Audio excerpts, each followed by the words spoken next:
여러분, 금도끼, 은도끼 또는 정직한 나무꾼으로 알려진 전래동화를 잘 알고 계시죠? 사실 이 동화는요, 한국 고유 전래동화가 아니에요.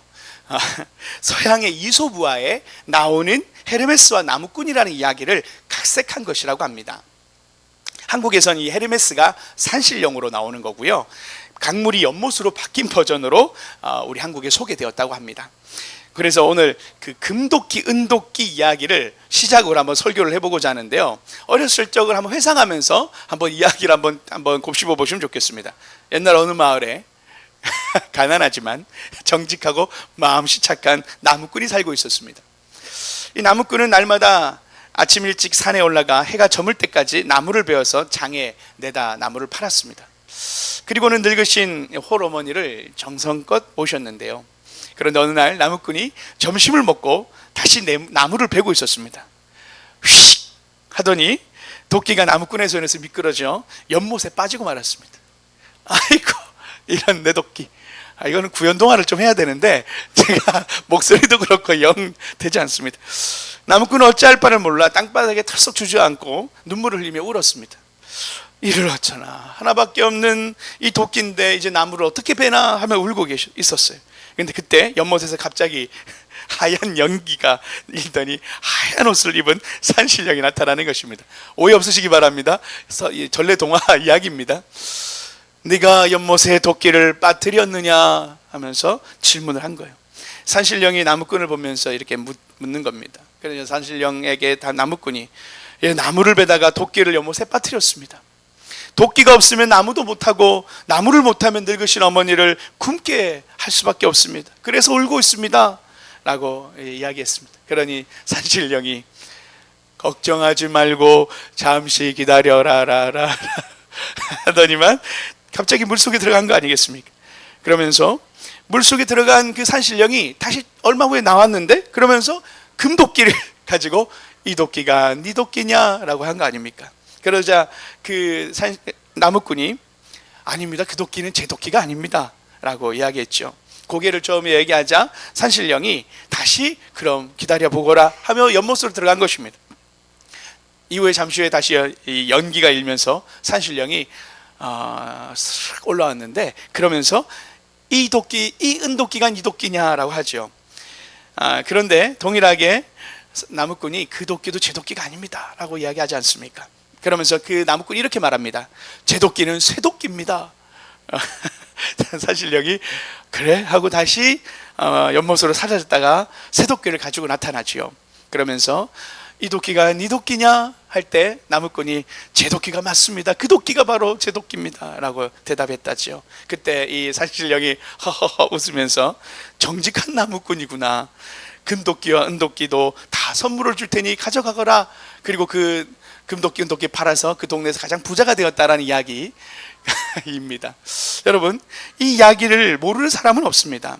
정직한 나무꾼이 받은 복을 생각해 보면 우리도 절로 참 행복해지죠. 그리고 미소가 머금어집니다. 이러한 동화 같은 이야기가 그런데 실제로 성경에서 일어납니다.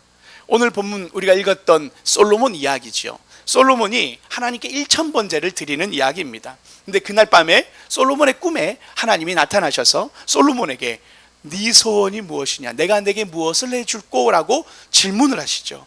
그때 솔로몬이 하나님 앞에 듣는 마음을 종에게 주십시오 라고 이야기합니다. 하나님이 그 기도를 기뻐하셨고 들어주셨을 뿐만 아니라 그가 구하지 않은 것까지도 응답하셨다라는 이야기가 오늘 본문의 이야기입니다.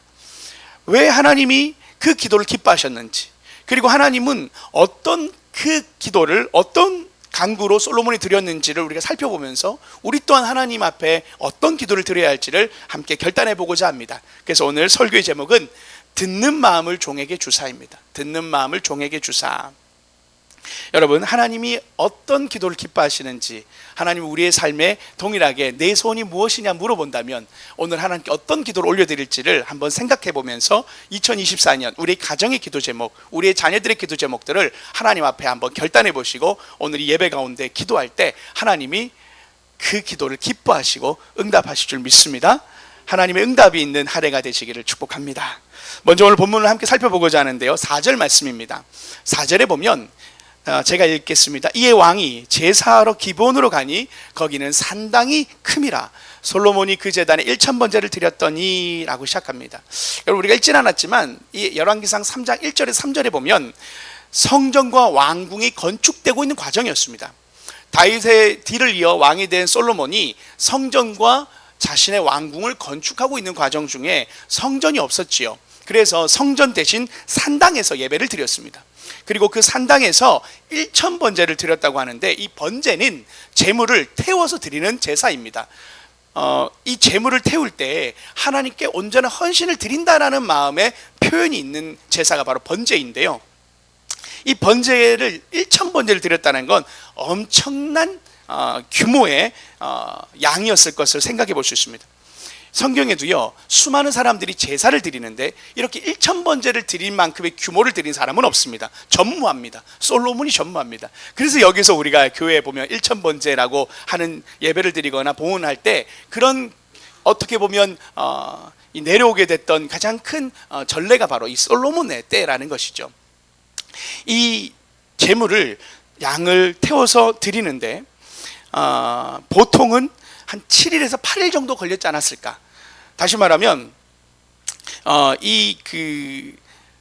한 번을 드린 것이냐, 1000번을 드린 것이냐, 1000번의 양을 드린 거냐, 이거는 뭐 우리가 정확하게 알 수는 없지만 분명한 것은 엄청난 제물을 태워서 하나님께 제사를 드려서 7, 8일 정도의 기간 동안 오랜 시간 제사를 지낸 것은 장관이었을 거라는 것입니다. 엄청난 양의 제사를 드렸다라는 것이죠. 그날 저녁이었던 거예요. 1000번제를 다 드리고 난 뒤에 그날 저녁에 5절입니다. 기브온에서 밤에 여호와께서 솔로몬의 꿈에 나타나시느니라. 하나님이 이르시되 내가 내게 무엇을 줄고 너는 구하라. 여러분, 이게 꿈이 열왕기상에 하나님의 뜻임을 나타내는데요. 15절에도 보면 솔로몬이 깨어보니 꿈이더라 라고 해서 이게 꿈을 통한 하나님의 음성을 하나님께서 주실 때가 있었다라는 것입니다. 성경이 완성되지 않았을 때는 하나님께서 계시를 주시는 방법 중에 방편으로 꿈을 사용하셨습니다. 여러분, 솔로몬의 이 경우가 우리가 생각할 때 일반적인 것은 아닙니다. 아시지만 우리가 지금도 꿈을 꾸면 하나님 뜻이냐, 그렇게 생각하는 것은 조금 오해가 있습니다. 왜냐하면 이때는 구약 성경이 완성되지 않았고 신약 성경도 완성되지 않았기 때문에 하나님은 꿈과 환상을 통해서 하나님의 사람들에게 말씀을 할 수 있었기 때문입니다. 그래서 약간 여러분들에게 조금 설명한다면 우리가 이것을 특별 계시라고 말합니다. 하늘에 별이 떠 있고 해가 뜨는 거, 비가 내린 것을 일반 계시라고 해요. 그것을 통해서 하나님이 계신 것 같다 느끼게 만드는 것을 모든 사람에게 주신 계시가, 하나님을 알게 하는 계시가 일반 계시라고 하는데, 특별 계시는 특별한 사람에게 특별하게 하나님이 말씀하시는 것인데 그걸 특별 계시라고 합니다. 그런데 지금 오늘날 우리에게 특별 계시는 뭐냐면 바로 성경입니다. 성경을 통해서 하나님은 우리에게 말씀하시기로 작정하셨고, 이 말씀을 통해서 우리는 하나님의 음성을 들을 수 있습니다. 그래서 오늘날은 꿈을 꾸면서 하나님의 음성을 듣겠다고 작정하시기를 여러분 하지 않으시면 좋겠고, 주일 말씀과 큐티 말씀, 매일의 말씀을 통해서 하나님의 음성을 듣는 더 건강한 여러분 되시기를 또한 축복합니다. 그러나 이때는 하나님의 음성이 이렇게 들렸다라는 것이죠.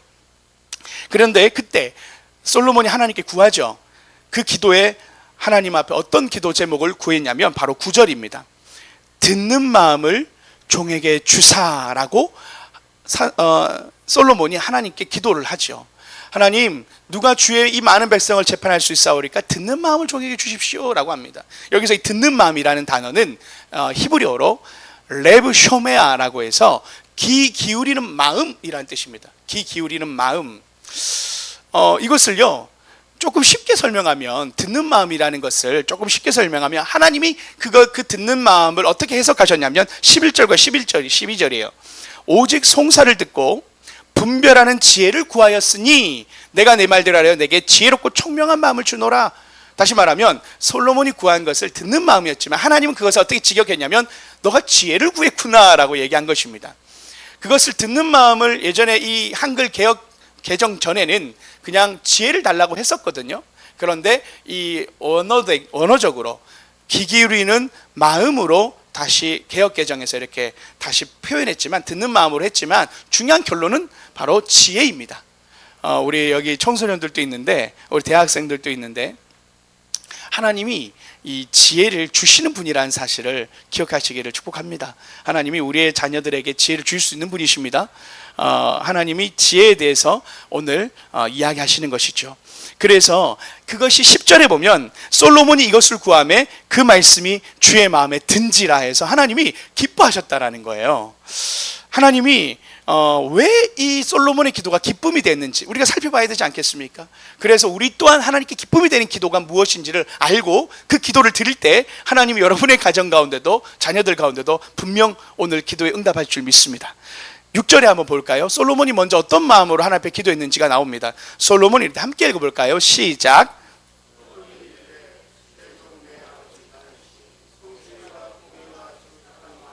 주와 함께 주 앞에서 행함으로 주께서 그에게 큰 은혜를 베푸셨고 주께서 또 그를 위하여 이 큰 은혜를 항상 주사 오늘과 같이 그 자리에 앉을 아들 그에게 주셨나이다. 솔로몬이요, 하나님이 너에게 원하는 기도 제목이 무엇이냐 물었는데 오히려 하나님께 감사의 고백을 드립니다. 여러분, 우리가요 하나님과의 관계도 영적인 관계지만 관계 아닙니까?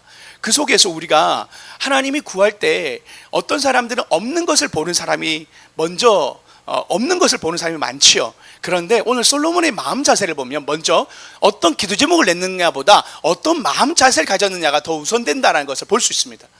기도 제목을 구하야 했더니만 기다렸다는 듯이 내가 이게 필요했고 이게 필요했고 이런 얘기하는 게 아니라 하나님이 베풀어 주셨던 은혜가 무엇인지를 먼저 하나님께 고백했다라는 것입니다. 여러분, 이게 신앙의 신비입니다. 우리가 없는 것을 바라보면서 하나님 앞에 구하는 것보다 먼저 있는 것들을 받은 것들을 하나님 앞에 새겨보면서 기도할 때 하나님이 그걸 기뻐하신다는 것을 우리가 먼저 느낄 수 있는 거죠. 자, 그렇게 하면서 솔로몬이 하나님 앞에 이렇게 7절에 기도합니다. 나의 하나님 여호와여, 주께서 종으로 종의 아버지 다윗을 대신하여 왕이 되게 하셨사오나 종은 작은 아이라 출입할 줄을 알지 못하고 라고 표현하죠. 이때 솔로몬이 왕위를 계승한 나이를 성경학자들은 대략 20살 정도 전후로 이야기합니다. 작은 아이라는 말은 단순히 나이가 어리다라는 게 아니고요, 하나님 앞에 자신을 낮춘 표현입니다. 그리고 아시다시피 선왕이었던 다윗 왕은 너무나도 위대한 왕이었어요. 그 전임자가 위대하면요, 후임자가 쉽지 않습니다. 왜 한서만교회 위임 목사님, 유영호 목사님을 대신하고 후임자가 정말 어려워요. 사실 최범기 목사님이 잘하시지만 우리 유영호 목사님이 그 한소만교회를 개척하고 일으키며 한소만교회를 부흥시키는 그 전임자로서 상당히 부담스러운 분임은 사실입니다. 어떤 후임자도 사실 전임자의 그 따라가기가 쉽지가 않잖아요. 그런 것처럼 다윗은 어떤 사람이었습니까? 정말 다윗을 성경에서 가장 존경받는 인물을 뽑으라 한다면 다윗은 꼭 꼽히는 인물 중 하나 아닙니까? 솔로몬에게서는 선왕이었던 아버지과 다윗 자신을 비교했을 때 실력적으로나 모든 경험적으로나 비교할 수 없는 왕이었죠. 그러니 본인이 작은 아이라 표현하는 것이 당연한 것일 수 있을 것입니다. 그런데요, 그가 그런 가운데 기도 제목을 이렇게 8절에 이렇게 얘기합니다. 주께서 택하신 백성 가운데 있나이다. 그들은 큰 백성이라 수요가 많아서 셀 수도 없고 기록할 수도 없사오니. 여러분, 수많은 택하신 백성들을 섬겨야 했던 이 솔로몬에게는 부담스러울 수밖에 없었습니다. 그래서 인구조사를 다윗 시대에 했는데 그때 인구 성인 남자만 130만 명에 달했습니다. 그러면 못해도 4인 가정이라고 치면 500만 명은 좋게 되는 큰 민족을 솔로몬이 이렇게 이끌어야 했던 것이죠. 그래서 9절에 보면 누가 주의 이 많은 백성을 재판할 수 있사오리까? 듣는 마음을 종에게 주사 주의 백성을 재판하여 선악을 분별하게 하옵소서라고 이야기하는 것입니다. 그런데 여러분, 여기서 당시 왕의 역할을 우리가 알아야 되는데요, 왕정시대이지만 그 왕정시대의 왕의 역할은 재판관의 역할이 컸습니다. 그래서 이 재판하다라는 이 샤파트라는 단어인데요, 다스리다와 구별 없이 사용되었던 단어였습니다. 왕이 재판하는 것이 다스리는 것과 동일한 동일어였다는 것을 통해서 시대적으로 왕의 역할이 무엇인지를 알 수 있는 거죠. 그래서 사사기에 보면 이 사사라는 단어가 이 샤파트에서 파생된 말로 함께 사용되었던 사사의 어원이 되는 것입니다. 그래서 사사시대의 통치권을 가졌던 사사기에 사사에 표현되었던 단어와 함께 이 오늘 재판하는 이 단어 가운데 하나님이 통치를 어떻게 해야 되는 것인지에 대한 뜻을 알 수 있는 것이죠. 그래서 솔로몬은 재판을 해야 되는데 지혜가 필요했던 것입니다. 수많은 사람들을 통치해야 되고 그것을 정확한 판단을 해야지 리더십이 서는 거였어요. 리더십의 통치권이 서기 위해서는 정말 지혜가 필요했던 게 이 왕의 역할이었기 때문이었습니다. 통치권자의 기본적인 업무가 이 재판과 함께 이루어져야했기 때문에 솔로몬의 권위를 세우는데 매우 중요한 역할 속에 솔로몬은 하나님께 기도했던 것입니다. 그리고 그것을 하나님은 인정했던 것입니다. 하나님의 백성을 다스리기 위하여 지혜를 구한 이 솔로몬을 기뻐했던 것이죠. 그래서 11절에 하나님이 기뻐서 이렇게 답변을 하신 겁니다. 함께 이 말씀을 읽어볼까요? 너무나도 우리에게 주신 하나님 말씀이 되었으면 좋겠습니다. 여러분이 하나님이 나에게 주시는 말씀으로 생각하시면서 함께 기도하는 마음으로 함께 읽겠습니다. 시작. 이에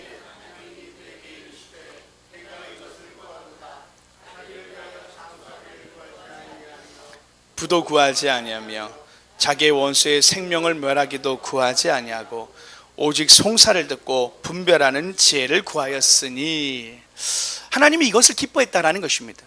하나님의 백성을 다스리기 위하여 지혜를 달라고 했던 그 기도의 제목이 어떤 마음이었는지가 느껴진 것이죠. 그래서 하나님이 너가 부도 구하지 않고 생명도 구하지 않고 원수 갚음도 구하지 않고 오직 재판할 지혜를 구하였으니 내가 이것뿐만 아니라 이것도 주리라. 우리 오늘 금은 도끼를 주었던 그 산신령의 마음으로 오늘 솔로몬에게 하나님이 어떤 마음으로 응답했는지를 우리가 볼 수 있죠. 그런데요, 하나님의 지혜가 어떻게 나타났습니까? 솔로몬에게 지혜가 어떻게 측정되는 게 아니지 않습니까? 성경에서는 어떻게 측정되었는지를 나타내 보여주는 예화가 있습니다. 그 사건이 바로 우리가 읽지 않았지만 열왕기 4장부터 이어지는 두 창기 이야기입니다. 한 집의 두 창기가 3일 간격으로 아이를 낳게 됩니다. 여러분 다 알죠? 그런데 한 창기가 잠을 자다가 부주의로 자기 자식을 죽게 합니다. 그러자 다른 창기의 자식과 바꿔치기를 해버리죠. 그때 당신 이 친자 확인할 수 있는 과학이 발전하지 않았기 때문에 우기면 방법이 없었어요. 미궁에 빠질 수밖에 없는 사건을 가지고 재판관이었던 솔로몬에게 가지고 나간 것입니다. 나의 누가 진짜 어미인지 구별한다는 것은 불가능한 가까운 이 사건을 솔로몬이 어떻게 재판해야 될지 솔로몬 리더십이 의심받게 되는 상황이었습니다. 그때 솔로몬이 이것을 아주 명쾌하게 해결하죠. 우리가 너무나 잘 알고 있는 사건입니다. 이 여인에게 뭐라고 말합니까? 여인들에게 이 아이를 나눠서 두 부모에게 나눠주라. 아주 명쾌하죠. 그러니 그 한 창기가 맞습니다, 반이라도 나눠주십시오 하고 어떤 한 창기는 아닙니다, 그냥 저 여인에게 다 주십시오.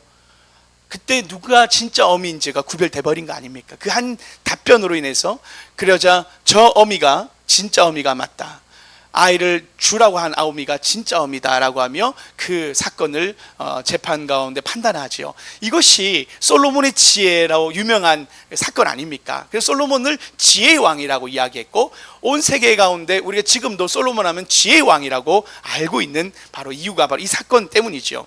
그리고 솔로몬이요 지은 잠언만 성경에 보면 3,000가지라고 말하고요, 노래는 1,005편, 수많은 사람들이 솔로몬의 지혜를 들으러 왔다라고 성경은 기록되어 있습니다. 만큼 하나님이 솔로몬에게 지혜를 주신 게 맞습니다. 그런데요, 여기서 지혜만 주신 게 아니고요, 아까 말한 것처럼 하나님이 내가 부와 생명도 주겠다고 했지 않습니까? 그 열왕기 4장에 그 부의 리스트가 나옵니다. 솔로몬 왕궁의 하루 1일 식량에 대한 규모로 그 하나님 복이 나오는데 어떻게 나오냐면 밀가루가요, 하루에 그 왕궁에 쓰인 밀가루가 2만 톤, 2만 리터가 쓰입니다. 2만 리터. 제가 추측이 안 되는데 우리 여성분들 2만 리터 밀가루가 사용됐다고 생각해 보십시오. 왕궁에. 그리고 10톤이 넘는 고기가 사용되었다고 합니다. 그 왕궁, 그래서 적어도 왕궁에서 일하는 사람이 10,000명이 넘었을 것으로 추측합니다. 성전 왕궁에서 일했던 그 일꾼이 10,000명 정도 되지 않았나 보고요. 그리고 그 열왕기상 상에 보면 솔로몬 히람으로부터 120달란트를 받게 되고 사공들로부터 금 420달란트, 스바 영악에 120달란트, 세금으로 매달 걷는 게 66달란트부터 해서 엄청난 금을 소유했음을 나와 표시하고 있습니다. 그리고 그의 말이 4만 필, 그리고 1400대 병거, 이런 구체적인 수치가 솔로몬의 전성기가 어떻게 했는지를 열왕기 상에 표시되어 있어요. 그리고 고고학적으로요, 이 무기또의 그 제4지층에서 연구되어진 연구학자들이 발견한 게 있는데요, 성의 흔적에서 480마리의 말들을 수용한 마국간을, 병거성을 발견했대요. 엄청난 규모의 그 마국간을 발견한 것입니다. 솔로몬 시대로 추측하는 거죠. 그리고 이스라엘 당시에 가장 활성화됐던 무역항이 있는데, 그것을 에시온 게벨이라는 그 항구가 있었어요. 성경을 보면 거기에서 금과 여러 많은 무역품들을 거래하는데, 이게 고고학자들이 실제로 에시온 게벨이 있다라는 것을 발견해냅니다. 그리고 거기에 이제 그 물품들을 해상 활동에 대한 부분을 조사해 보니까 갖가지 밧줄, 타일들, 조각들이 발견되었다라는 거예요. 그러면서 거기가 큰 금과 은과 상아 등을 교류했던 무역의 중심지였다는 것을, 솔로몬 시대에 그 에시온 게벨이 있었다는 것을 보았다는 것입니다. 여러분, 이렇게 구체적으로 하나님은 솔로몬 시대를 최고의 전성기로 부와 명예와 지혜를 주셨음을 보게 됩니다. 그리고 하나님께서 솔로몬에게 이러한 많은 복을 주시면서 하나님이 그 솔로몬이 구하지 않았던 것까지 다 주셨다는 것을 우리가 보게 되죠. 여러분, 만약 하나님이 여러분에게, 이제 오늘 말씀을 다 들었습니다, 하나님이 여러분에게 내가 내게 무엇을 해줄 거라고 물으시면 여러분 무슨 기도 제목을 답변하시겠습니까? 제가요, 오늘 여러분들에게 축복하는 마음으로 이 말씀을 준비했습니다. 사실 제가 이 성전 건축을 하면서 우리 성전을 준비하는 가운데 하나님이 제게 오시는 분들마다 저에게 하나님이 꼭 너가 들어야 할 말이 있다, 내가 너를 통해서 할 일이 있다, 그것이 뭐냐면 기도 제목을 듣는 일이었어요. 우리 집사님들의 기도 제목을 제가 일일이 다 들었어요. 집사님, 기도 제목 있으십니까?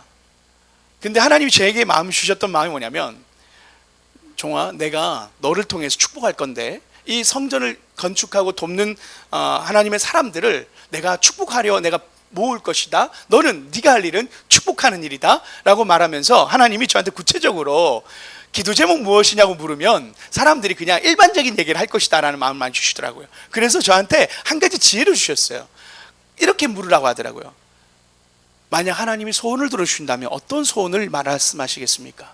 내가 그걸 들어줄 것이다, 그 말씀을 주시는 거예요.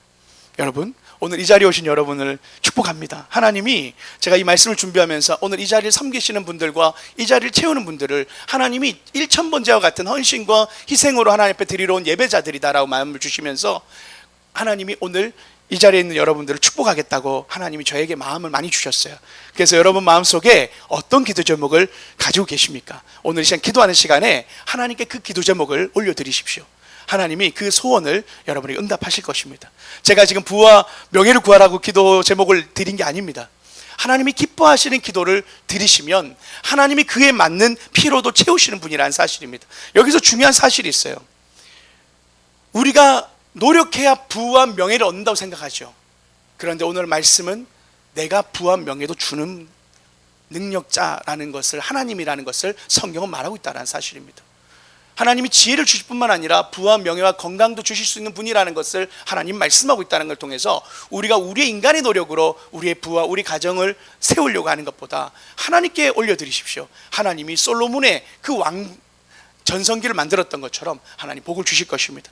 하나님이요, 제 마음속에, 제 마음에 저에게도 하나님이 그런 마음을 주셨어요. 종아, 내가 너에게 어떤 것을 들어줄까? 저에게 하나님이 저에게 어떤 기도 제목을 저에게도 하나님 물어보셨고, 저희가 제 마음속에도 하나님 앞에 한 가지 그 기도 제목을 드렸어요. 이 성전 공사를 끝내고 하나님 앞에 성전의 이 말씀을 준비하면서 제가 한번 저 스스로에게도 물어본 거예요. 나는 하나님께 어떤 기도 제목을 말씀을 드릴까? 그때 하나님 앞에 제가 너무나 분명한 한 가지 기도 제목이 있었어요. 제가 우리 집사님에게도 또 우리 가족에게도 제가 얘기했던 기도 제목인데, 그것은 뭐냐면, 하나님, 저에게 말씀을 주세요. 제가 운정 한소망교회를 섬길 수 있는 말씀의 사역자가 되게 해주세요. 하나님 말씀이 이 운정 한소망교회에서 예배 드릴 때 말씀이 하나님 충만하게 하나님 주셔서 말씀을 흘려보낼 수 있도록 도와주세요. 제가 하나님 말씀의 사역자가 될 수 있도록 제게 말씀의 지혜를 주시고 말씀의 하나님 말씀을 제 입에 담아주세요. 그게 제 가장 큰 기도 제목이고, 저를 위해서 기도해 주실 때, 운정한 소망교회를 기도해 주실 때 꼭 하나님 앞에 기도하고자 하는 것은, 하나님, 이 운정한 소망교회가 말씀이 충만한 교회 되게 하여 주시옵소서.